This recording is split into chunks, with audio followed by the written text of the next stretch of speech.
बच्चों कक्षा 10 प्रश्नावली 9.1 से ये क्वेश्चन नंबर दूसरा है। दोस्तों ये जो एक्सरसाइज है मोस्ट इम्पोर्टेंट है और इसे आप बड़े ध्यान से समझिए। पहले क्वेश्चन को पढ़ना है आपको। आंधी आने से एक पेड़ टूट जाता है, तो सबसे पहले तो हमें ये देखना है कि पेड़ क्या है। पेड़ सीधा खड़ा होता है, तो ये वाला आपका पेड़ है, ये यानी ABC वाला ये आपका पेड़ है।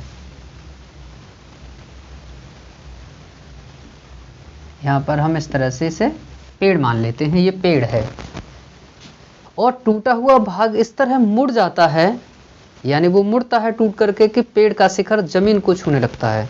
यानी ये वाला जो हिस्सा है टूट करके ये यहाँ ज्वाइंट हो गया है, यानी छूने लगता है और उसके साथ 30 डिग्री का ये कोण बनाता है।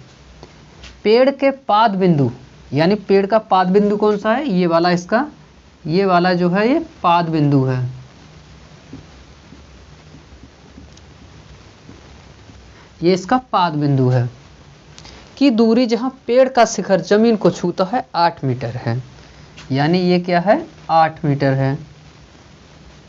तो पेड़ की ऊंचाई ज्ञात कीजिए, हमें पेड़ की ऊंचाई ज्ञात करनी है। तो सबसे पहले तो हम यहाँ पर सॉल्यूशन लिखते हैं और यहाँ लिखें हम, यानी आपका BC is equal to BD। देखो यहाँ से ये पेड़ टूटा है, ये वाला हिस्सा ही तो यहाँ पर टच है, तो इस ये जो BC है वही ये है BD, तो ये दोनों बराबर हैं। अब हमें एक चित्र और बना लेना चाहिए। यहाँ पर यहाँ बना लेते हैं छोटा सा।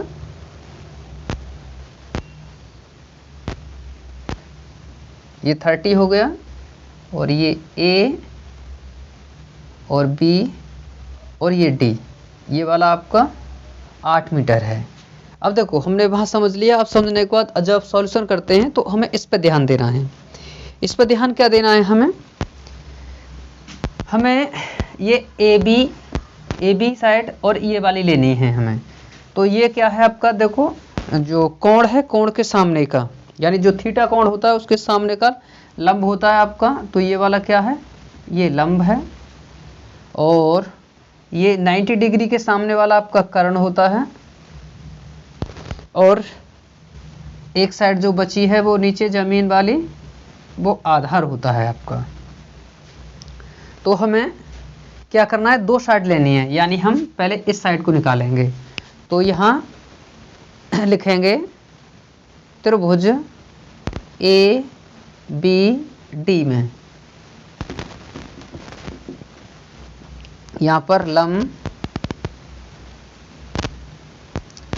बट्टे आधार, लंब बट्टे आधार लिया। यहाँ पर हम लिखते हैं लाल बट्टे कक्का, लाल बट्टे कक्का। अब देखो इसमें लंब बट्टे आधार कहाँ है, यानी लंब बट्टे आधार ये है। ये क्या बनना है आपका, देखो साइन कॉस टेन बनना है। तो यहाँ पर आप लिखेंगे tan 30, यानी थीटा कौन क्या है 30 है, ये लिख लिया हमने। अब लंब वाली साइड कौन सी है आपकी, AB है, अपॉन आधार क्या है आपका AD है, और ये tan 30। अब AB में तो कुछ दिया नहीं है हमें, तो AB रहेगा। AD कितना है आपका 8, और ये tan 30, यानी tan 30 की वैल्यू कितनी है आपके 1/√3 है। ये tan 30 की वैल्यू 1/√3 होता है। अब हम क्या करें, इसका क्रॉस मल्टीप्लाई करें।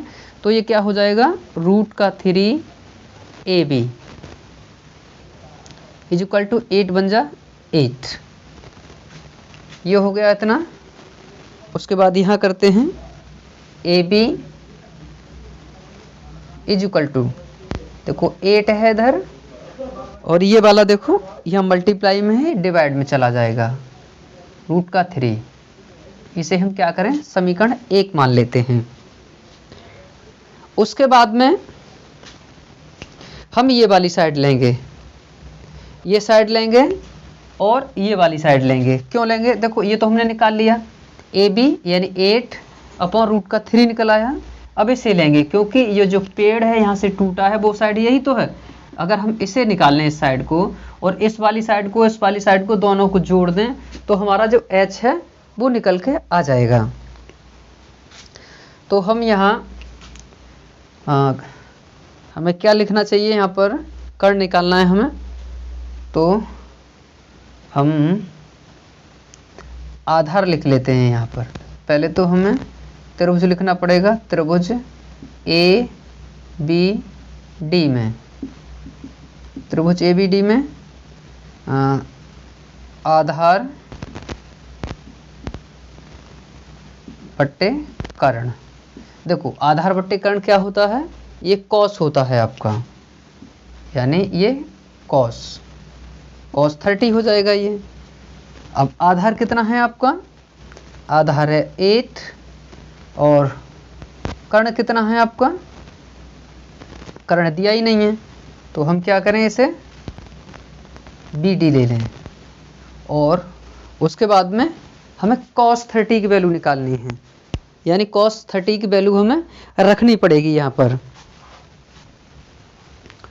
यानी पेड़ की जो ऊंचाई होगी तो √3/2 ये वैल्यू है। आप टेबल को याद कर लें सही तरह से, ये टेबल पर डिपेंड रहता है। तो देखो क्रॉस मल्टीप्लाई कर लें यहाँ, तो यहाँ पर हो जाएगा √3 और ये बी डी इक्वल टू 8 2 जा 16 हो जाएगा, और ये बी डी इक्वल टू ये 16, और देखो ये मल्टीप्लाई में डिवाइड में पहुँच जाएगा, ये डिवाइड में हो गया। ये आपका समीकरण दूसरा हो गया। दोस्तों अब आप इसका स्क्रीनशॉट ले सकते हो, क्योंकि हमें थोड़ा रफ करना पड़ेगा। यहाँ से हम रफ कर लेते हैं।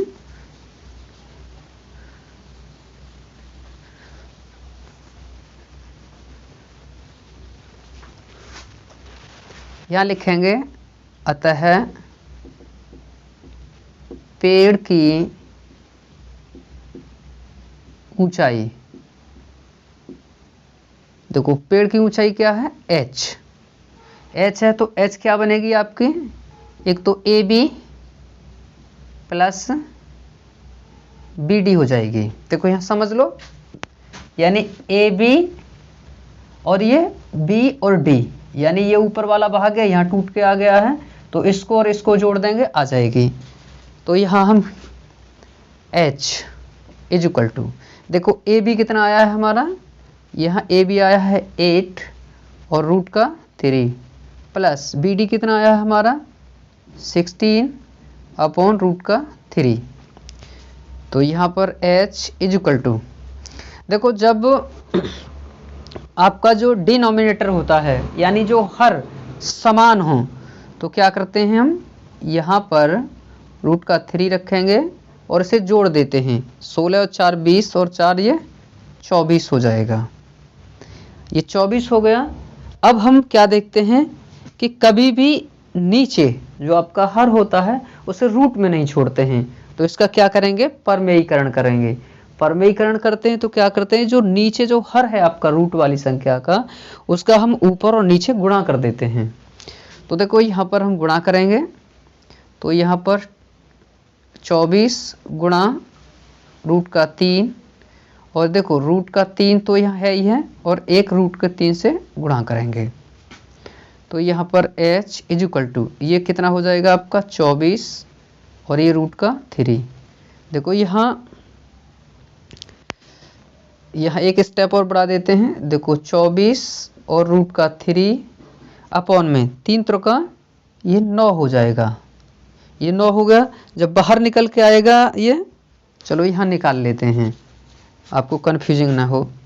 तो h इक्वल टू देखो ये 24 और √3 अपॉन में √3 इंटू 3, तो ये बाहर निकल आया, तो 24 रूट का 3। अब देखो ये एक जोड़ा बन गया तो एक निकल के आ जाएगा यहाँ पर, ये निकल के आ गया तो ये यहाँ इसे डिवाइड हो जाएगा, 8 24 ये हो गया। तो यहाँ आप h इजिकल टू क्या लिखेंगे, 8 रूट का 3 मीटर, यही आपका उत्तर हो जाएगा। दोस्तों इसे वीडियो को एक बार में समझ में ना आए तो आप दोबारा देखिए और ये इसे सॉल्व करना आप सीख जाएंगे। और ये एग्ज़ाम व्यू से ये इम्पोर्टेंट क्वेश्चंस हैं, इस पर ध्यान दीजिए आप।